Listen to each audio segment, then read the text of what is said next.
राज्यपाल भगत सिंह कोश्यारी साहब का एक बयान सामने आ गया है और उन्होंने ये जानकारी दी है कि प्रधानमंत्री नरेंद्र मोदी जब एक दिन के महाराष्ट्र दौरे पर आए थे तो उन्होंने उनसे ये इच्छा जाहिर की थी कि सभी राजनीतिक जो जिम्मेदारियां उनके पास हैं उनसे उन्हें मुक्त कर दिया जाए।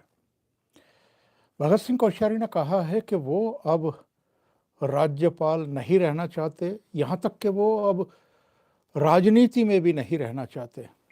राजनीति के जो भी दायित्व हैं वो उनसे मुक्त हो जाना चाहते हैं।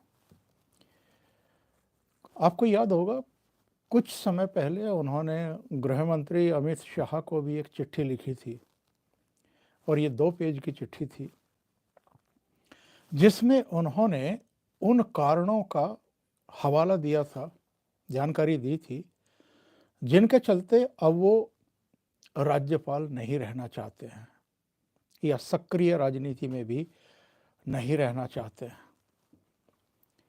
आपको ये तो याद होगा ही, हाल में एक समारोह में नितिन गडकरी को और शरद पवार को कोई सम्मान दिया जा रहा था और गवर्नर वहाँ उपस्थित थे, मौजूद थे और लोगों को संबोधित करते हुए उन्होंने कहा था कि बीते कल के यानी बीते युग के जो हमारे प्रेरणा पुरुष रहे हैं वो अलग अलग महापुरुषों के नाम उन्होंने लिए थे। छत्रपति शिवाजी महाराज का नाम भी लिया था, लेकिन उन्होंने ये भी कहा था कि अगर आज की पीढ़ी आज के दौर में जो हमारे आइकॉन हो सकते हैं, प्रेरक पुरुष हो सकते हैं, उनको खोजना चाहे तो उनमें से एक नितिन गडकरी तो यहीं मौजूद हैं। उन्होंने कोई छत्रपति शिवाजी महाराज की शान में गुस्ताखी की हो या उनका अपमान किया हो, ऐसा तो नहीं था।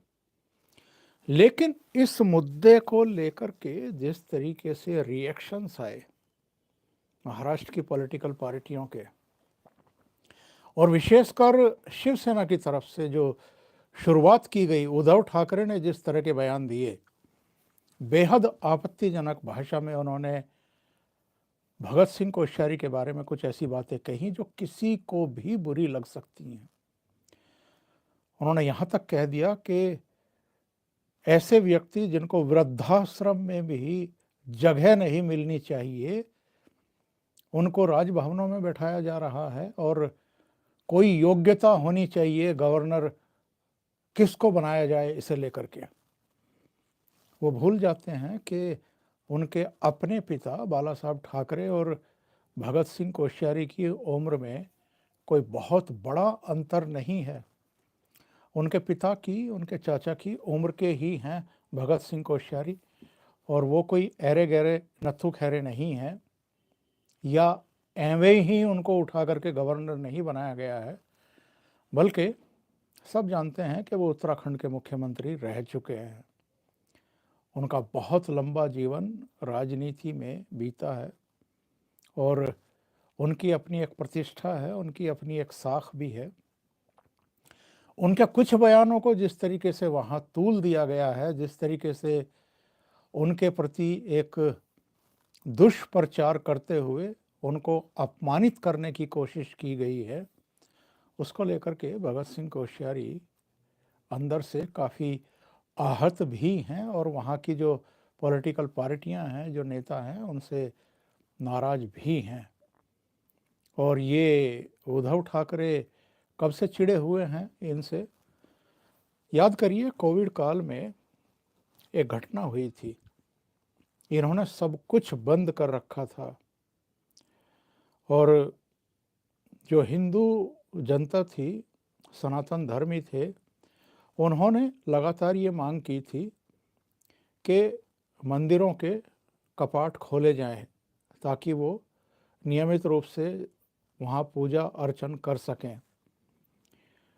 मंदिरों के दरवाजे खोलने से पहले उन्होंने बार और कुछ दूसरी चीज़ें खोल दी थी, तब उनकी आलोचनाएं भी हुई थी और गवर्नर ने भी एक चिट्ठी लिख करके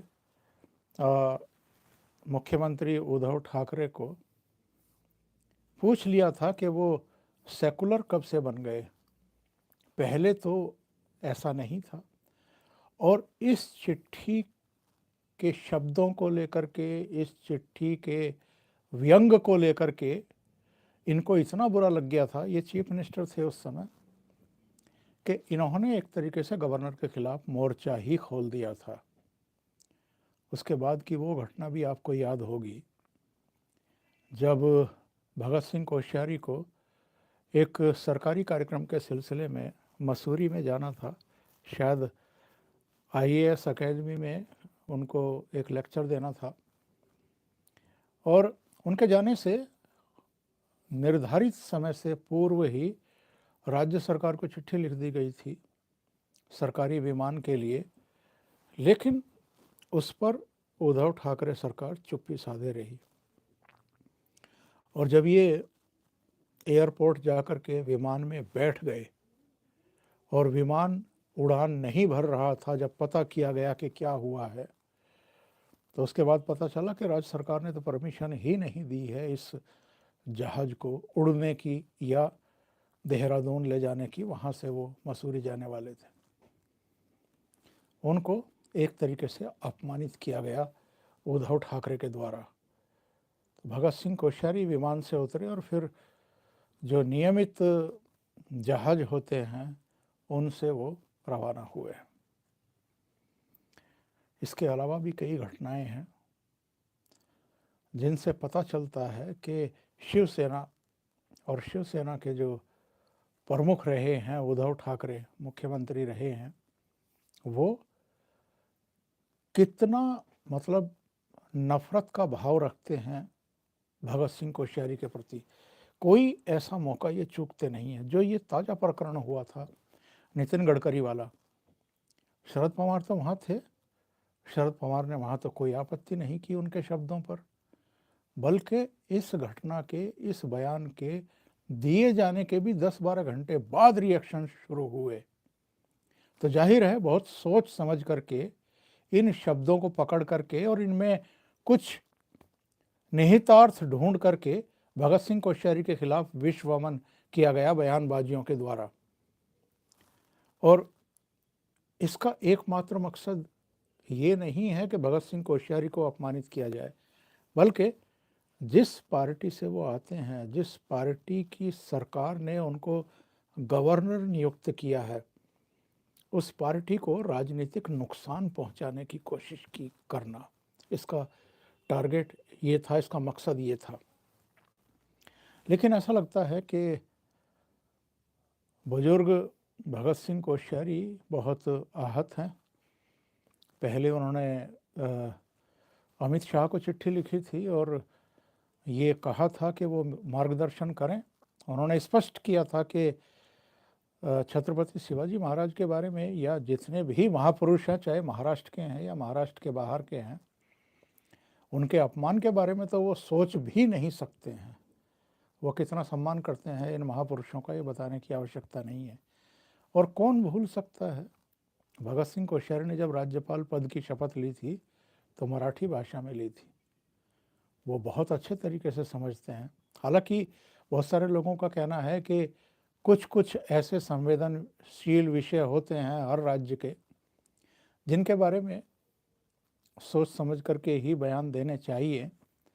कहीं कहीं अगर कोई चूक हो भी गई है किसी से, तो उन बयानों को तूल देना, और अगर अपने ही दल के किसी नेता ने उसी तरह का या उससे भी खराब बयान दिया है, तो उस पर पानी डालना या मिट्टी डालना, जैसा अभी विधानसभा में अजित पवार ने भी छत्रपति शिवाजी महाराज के बारे में, महापुरुष के बारे में कुछ बयान दिया था कि शायद वो उनको धर्मवीर नहीं मानते हैं या कुछ इस तरह की बात कही थी। तो फिर शरद पवार ने किस तरीके से चीज़ों को मतलब ढांपने की कोशिश की थी कि हर एक के अपने विचार होते हैं, ये होता है वो। तो हर एक के अपने विचार होते हैं, तो ये गवर्नर पर ही इस तरह के लांछन लगाना या भारतीय जनता पार्टी के खिलाफ उनके खिलाफ मोर्चा खोलना, ये भी तो सवालों के घेरे में है। तो इस समय जो गेंद है वो एक तरीके से प्रधानमंत्री नरेंद्र मोदी और गृह मंत्री अमित शाह के पाले में है। आज उन्होंने ये बताया है कि जब प्रधानमंत्री महाराष्ट्र के दौरे पर आए थे तो उन्होंने अपनी इच्छा जाहिर कर दी थी कि वो अब गवर्नर नहीं रहना चाहते, किसी पॉलिटिकल पोस्ट पर रहना ही नहीं चाहते, कोई राजनीतिक जिम्मेदारी ही नहीं लेना चाहते। और उन्होंने ये कहा है कि जितना भी समय अब उनके पास है वो पढ़ने में, लिखने में, जो समाज की दूसरी जिम्मेदारियां हैं, संत हैं, समाज सुधारक हैं, बहादुर सेनानी हैं, उनकी सेवा में अपना शेष जीवन जो है वो बिताना चाहते हैं। तो ये आज का एक बड़ा अपडेट था। मैंने सोचा कि आप लोगों से इस मुद्दे पर बातचीत की जाए। अभी के लिए इतना ही। बहुत बहुत धन्यवाद। अगर आपको ये चैनल और इसके कंटेंट पसंद आ रहे हैं तो लाइक करें, कमेंट करें, वीडियो को शेयर भी करें। अभी तक अगर आपने ये चैनल सब्सक्राइब नहीं किया है तो सब्सक्राइब कर लें और साथ में लगे बेल आइकॉन को दबा दें ताकि आगे आने वाले वीडियो और उनके नोटिफिकेशन आप तक पहुंचते रहें। बहुत बहुत धन्यवाद। नमस्कार।